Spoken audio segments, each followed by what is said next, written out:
Kita telah membahas ayat-ayat permulaan yang terdapat dalam surat An-Nazi'at yang dimulai dengan pernyataan ingkar orang musyrik mengenai adanya hari kebangkitan, diikuti dengan sekilas kisah Fir'aun dan Nabi Musa alaihissalam untuk menguatkan jiwa Nabi Muhammad SAW dalam menjalankan tugasnya, sekaligus menjadi isyarat bagi orang musyrik bahwa kalau mereka bangga dengan kekuatan yang mereka miliki ketika itu, maka dahulu pernah ada orang yang lebih kuat dan lebih berkuasa, dialah Fir'aun, yang di akhir hidupnya dengan mudah Allah Subhanahu wa Ta'ala tenggelamkan di tengah-tengah hamparan laut yang dalam.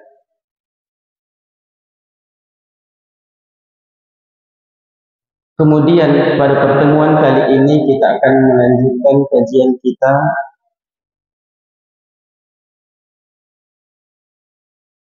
yaitu pada surat yang ke-27, pada ayat yang ke-27 sampai pada ayat yang ke-33.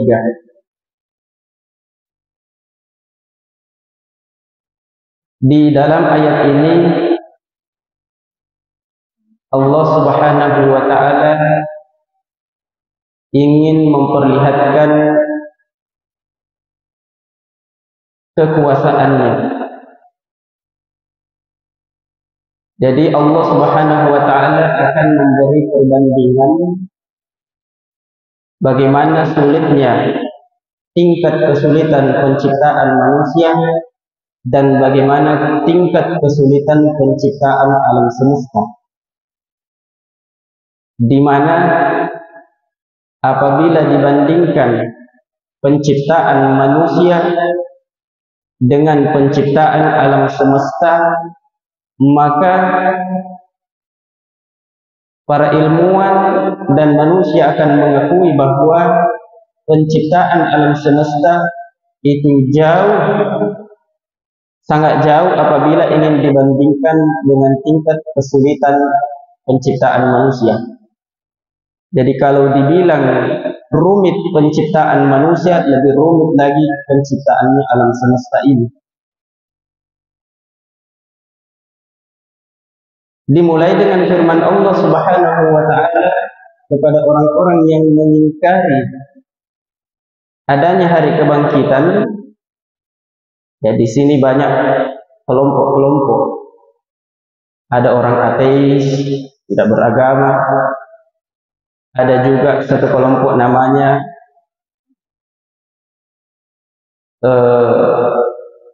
materialisme, ya,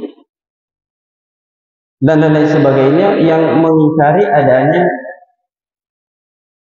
hari kebangkitan, ya, materialisme, ya.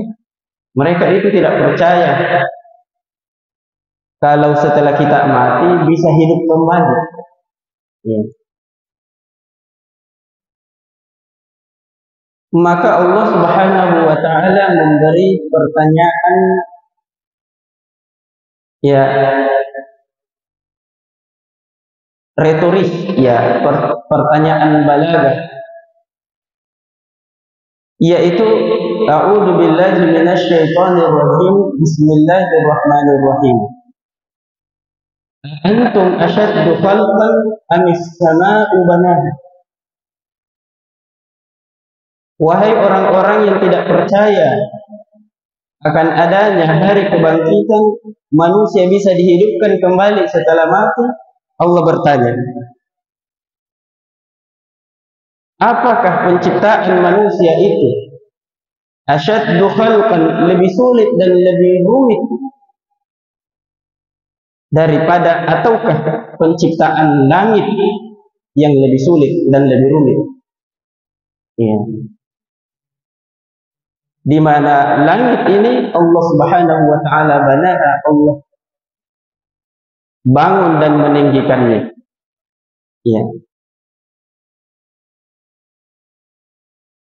Mari kita lihat bersama-sama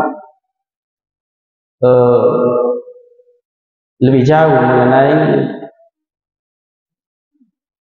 fakta mengenai langit ini. Para ilmuwan berkesimpulan bahwa langit yang kita saksikan ini, ya, ilmuwan sekarang ini menemukan bahwa sampai saat ini belum diketahui di mana ujungnya ini langit ini. Tidak ada tepinya. Kenapa apa niat birinna? Ya, belum diketahui di mana ujungnya. Dan bukan hanya itu, alam semesta ini terus meluas. Dan itu dinyatakan oleh Al-Quran, was-samaa'a banainaha bi'aidin wa inna lamusi'un. Allah Subhanahu wa taala menciptakan alam semesta ini, dan Allah Subhanahu wa taala yang memperluasnya. Jadi alam semesta ini sebenarnya tambah luas. Ya.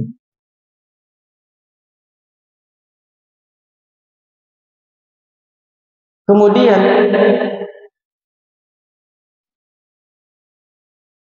bukan hanya langit yang semakin meluas, ya.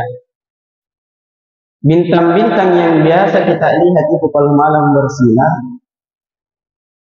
itu jumlahnya kalau kita bandingkan dengan seluruh jumlah pasir yang ada di planet bumi ini, itu masih jauh lebih banyak jumlahnya bintang-bintang yang ada di langit itu daripada seluruh pasir yang ada di permukaan bumi ini. Begitu banyaknya itu bintang. Ya. Ini kumpul ngasing yang jual itu. Ero pasti ede yang kasihkan di kumpul ngasing isi relino. Jain jin jo bintang-bintang hari rata di langit. Dan jarak antara bumi kita dengan bintang-bintang yang ada di langit-langit itu, banyak di antaranya tidak akan sampai untuk ditempuh perjalanan umat manusia, karena harus menempuh ratusan tahun baru bisa sampai. Dan seluruh benda-benda angkasa yang melayang-layang di angkasa ini, itu berjalan secara harmonis dan begitu sempurna, tidak ada yang tabrakan satu sama lain. Ini kesemuanya menunjukkan bahwa ada zat yang maha kuasa yang mengatur alam semesta ini. Ya, makanya Allah mengatakan, perhatikan itu langit. Dan ini banyak ternyata didapatkan oleh para ilmuwan. Rafa'a samkaha fasawwaha, Allah mengatakan Allah meninggikan as-samku itu jarak antara bagian yang paling di bawah dan yang bagian paling di atas, itu as-samkaha.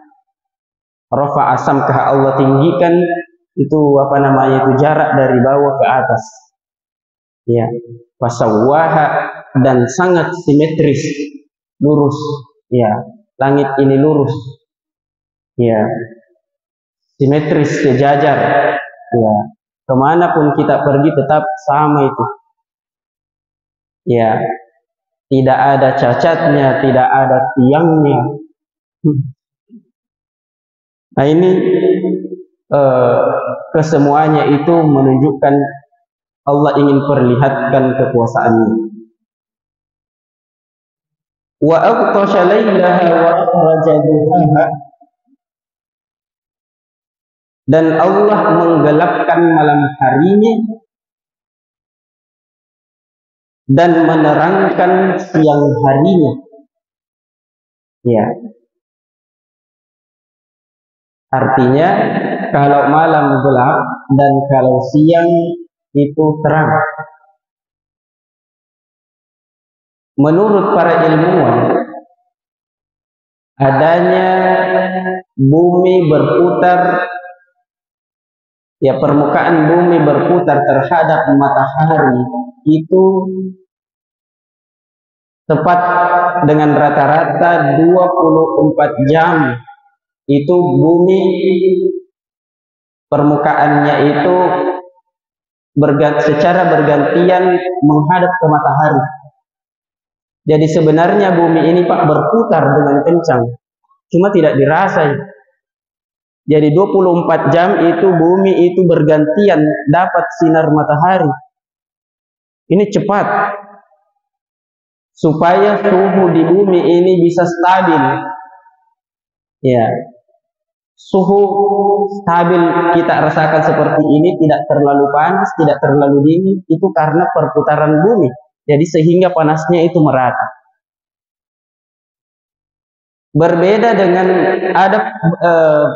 ada planet itu dia permukaannya itu menghadap ke matahari itu, ya satu kali putaran itu setara dengan 1 tahun.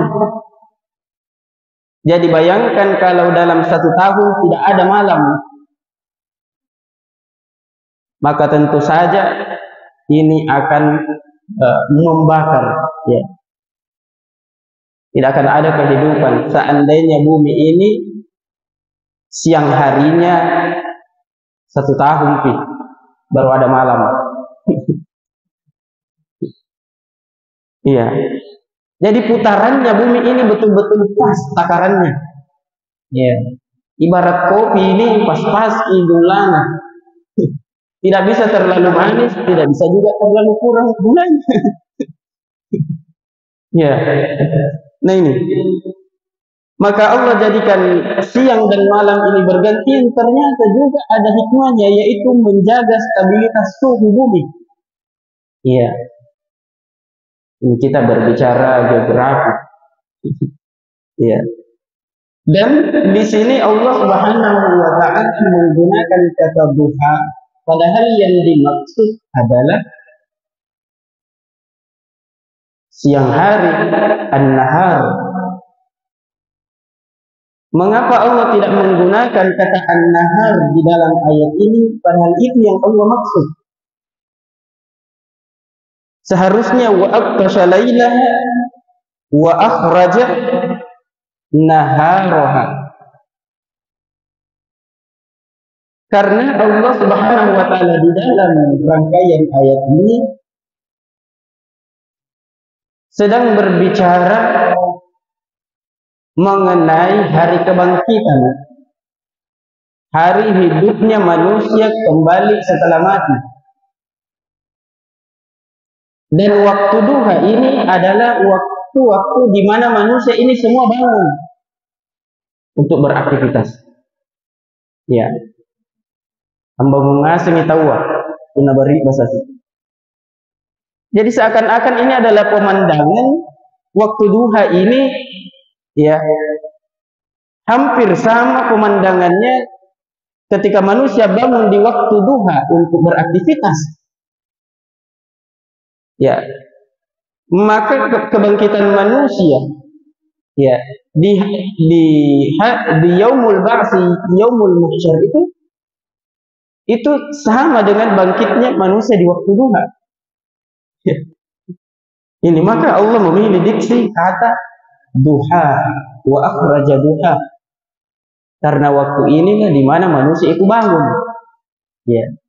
Sama seperti nanti ketika manusia akan bangun untuk berkumpul di padang mahsyar.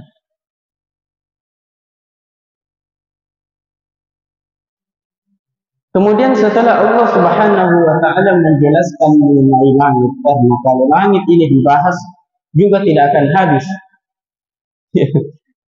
Yang kita sebutkan tadi itu cuma sampul-sampulnya. Ya, birin-birin aja dibahas. Ya. Wal arda ba'da dzalika dahaha, demikian juga bumi Allah Subhanahu wa taala menghamparkannya. Ya. Jadi planet bumi ini ya adalah satu-satunya planet yang di dalamnya ada kehidupan. Ya. Di planet lain makhluk hidup tidak bisa hidup. Ya. Jadi terlalu jauh kalau ada cita-citanya manusia mau hidup di planet Mars. Ya. Dan memang planet bumi ini sudah diatur sedemikian rupa oleh Allah Subhanahu wa taala menjadi satu-satunya planet yang bisa ditinggali oleh manusia. Ada planet yang lebih dekat jaraknya daripada matahari, itu tidak ada kehidupan karena dia adalah planet yang panas membara. Ya. Ada juga planet yang lebih jauh daripada bumi, juga tidak ada kehidupan karena dia adalah planet yang penuh dengan es, ya, yang membeku. Jadi kalau lebih jauh atau lebih dekat itu sudah tidak ada kehidupan. Ya. Jadi memang letaknya sudah pas ya di situ.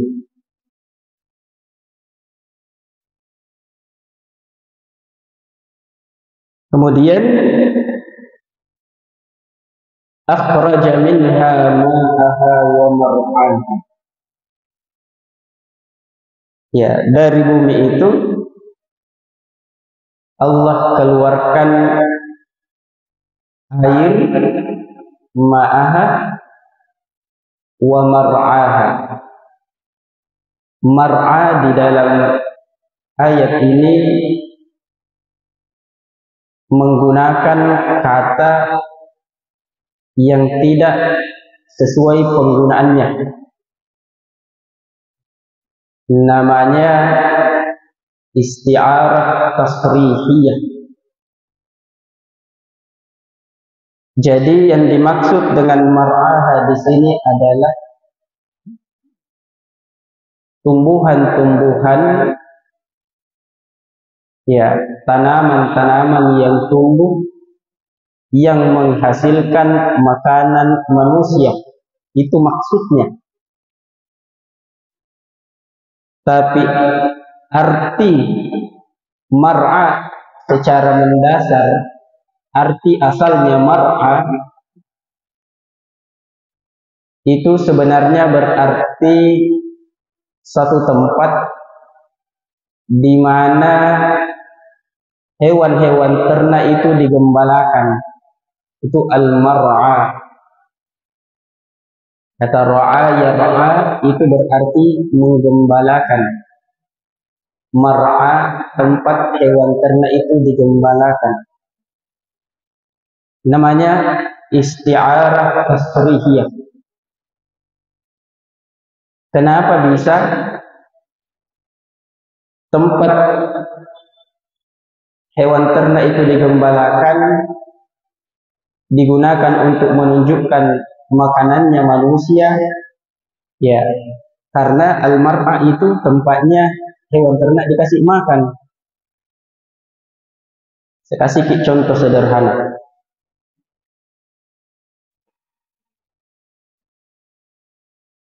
Saya kasih contoh namanya isti'arah tasrihiyah. Jadi di beberapa kondisi supaya kalimat itu menjadi lebih jelas, digunakan kalimat-kalimat perumpamaan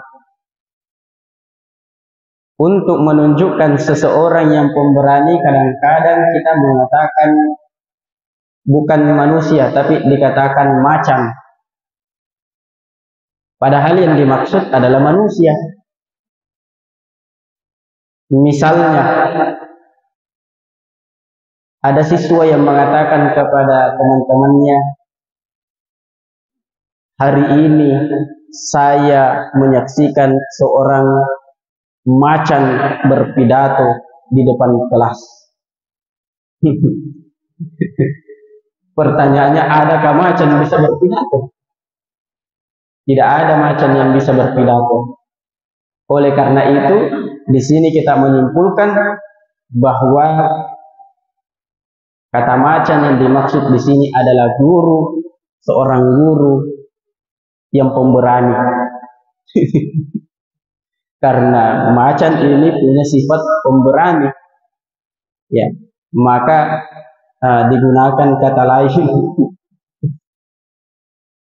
Ya, ini apa namanya, satu seni di dalam berbahasa, ya, seni berbahasa.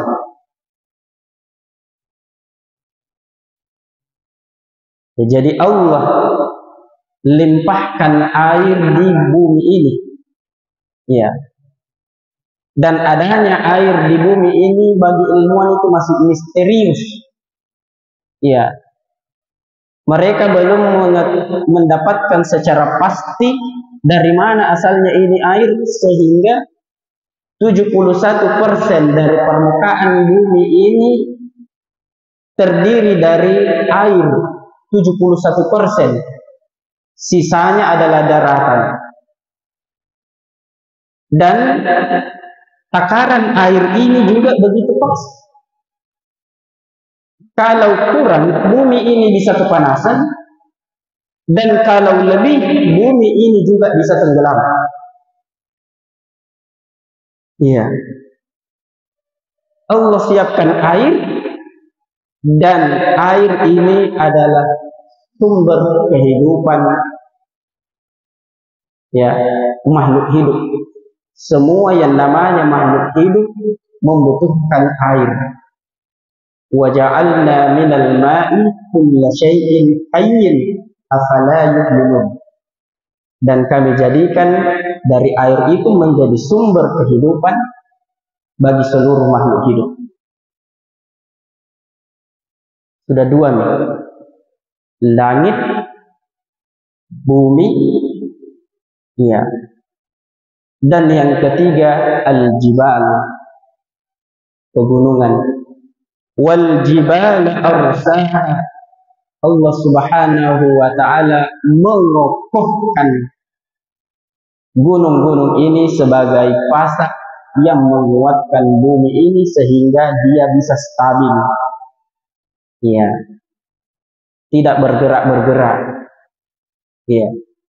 Di samping gunung-gunung ini juga bisa menghalau angin ekstrim yang kencang, ya, supaya kita terhindar dari bahaya angin. Ya. Nah, ketika kita mentadabburi mengenai langit dan bumi dan pegunungan, ini kata Allah Subhanahu wa ta'ala, Dia ciptakan mata'an lakum wa li'an'amikum. Dengan adanya penciptaan alam semesta ini, Allah siapkan tumbuhan, Allah siapkan air, ya, sehingga hidup berjuta-juta spesies tanaman dan hewan-hewan di permukaan bumi ini hidup secara bersama. Kesemuanya itu adalah mata'an lakum wa li'an'amikum. Semuanya untuk membuat manusia itu hidup dengan tenang, ya. Ini. Nah, apa yang bisa kita simpulkan? Ya. apa yang bisa kita simpulkan? Kesimpulan utamanya adalah bagi orang-orang yang tidak mempercayai yang namanya hari kebangkitan, ya, maka Allah Subhanahu wa taala memberinya satu perbandingan, ya. Satu perbandingan. Kalau ia mengatakan bahwa tidak mungkin orang kalau sudah mati, sudah hancur, sudah jadi tanah, ya, sudah jadi tanah, tidak mungkin lagi bisa hidup. Ya, maka kata Allah, kira-kira yang mana lebih susah, lebih rumit dan lebih kompleks tingkat kesulitannya, apakah penciptaan manusia ataukah penciptaan alam semesta ini? Ya, itu satu. Yang kedua, ketika Allah Subhanahu wa taala telah mampu menciptakan manusia dan menghidupkannya yang dari tadinya tidak ada. Karena tadinya kita ini semua tidak ada. Tidak ada ini pada asalnya.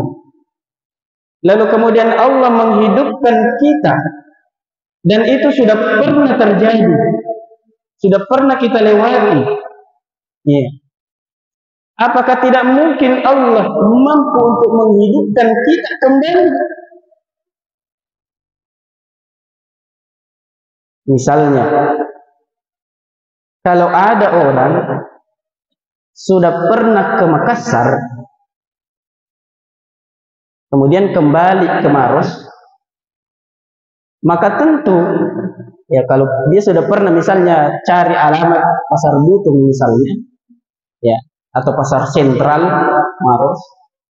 Kalau dia sudah pernah ke pasar sentral Maros, dia sudah kenal, sudah keliling-keliling di sana, maka kemudian dia tinggalkan pasar sentral Maros, itu lebih gampang baginya untuk kembali ke sana lagi. Karena sudah pernah Batumi. Nah, jadi pasti secara logika lebih gampang dia kembali karena sudah pernah. Nah, begitulah juga dengan kehidupan manusia setelah mati, ya.